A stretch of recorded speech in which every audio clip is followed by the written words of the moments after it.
రేపు మధ్యాహ్నం 12 గంటలకి పార్లమెంట్లో వక్ఫ్ బోర్డు బిల్లుని ప్రవేశపెడుతున్నారు. నేను టీడీపీ పార్టీ ముఖ్యమంత్రి చంద్రబాబు నాయుడు కానీ, అదేవిధంగా జేడీయూ ముఖ్యమంత్రి నితీష్ కుమార్కి కానీ, ఇద్దరు ముఖ్యమంత్రి గారికి మరీ రిక్వెస్ట్ చేస్తున్నా.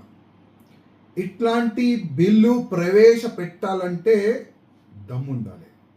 ఆ దమ్ము భారతీయ జనతా పార్టీకనే ఉంది. లేకపోతే ఇవాళ మనం చూస్తున్నాం, వక్ఫ్ బోర్డు పేరు పైన రైతులు భూమి కానీ, గుళ్ళు భూమి కానీ, ఎంతోమంది పేద ప్రజల భూమి కానీ వక్ఫ్ బోర్డు నోటీస్ పంపించాలి, కబ్జా చేయాలి. అదే వక్ఫ్ బోర్డులు ఒక గుండా రాజ్యం చేసినారు, ల్యాండ్ జిహాద్ చేసినారు. ఒక మంచి వాతావరణం వచ్చింది. వక్ఫ్ బోర్డుకే ఇవ్వాలనే మనం ఆపవచ్చు. ఒక మంచి నిర్ణయం ప్రధానమంత్రి మోదీ గారు తీసుకున్నారు.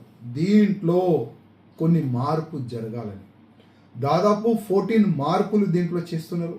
ఇది అందరికీ మంచిది. నేను నాయుడు గారికి, నితీష్ గారికి ఒక మాట చెప్పాలనుకుంటున్నా. ఇవాళ మీరు ముఖ్యమంత్రి ఉన్నారు. ఎన్ని సంవత్సరాలు మీరు ముఖ్యమంత్రి ఉంటారు? 10, 20, 30, 50?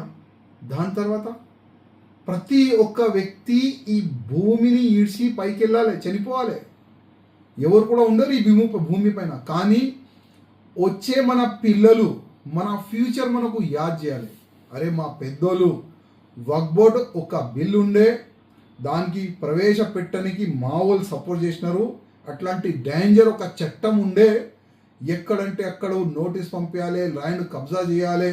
అట్లాంటి ఒక వక్ఫ్ బోర్డు అని ఒక చట్టం ఉంటే దాంట్లో మార్పుల గురించి మా పెద్దోళ్ళు సపోర్ట్ చేసినారు. ఒక మంచి పేరు రావాలంటే దీనికి ఎట్లాంటి కూడా షరతు లేకుండా టీడీపీ కానీ, మన జేడీయూ కానీ ఈ వక్ఫ్ బోర్డు బిల్లుని సపోర్ట్ చేయాలని నేను ఇద్దరు ముఖ్యమంత్రి గారికి రిక్వెస్ట్ చేస్తున్నాను.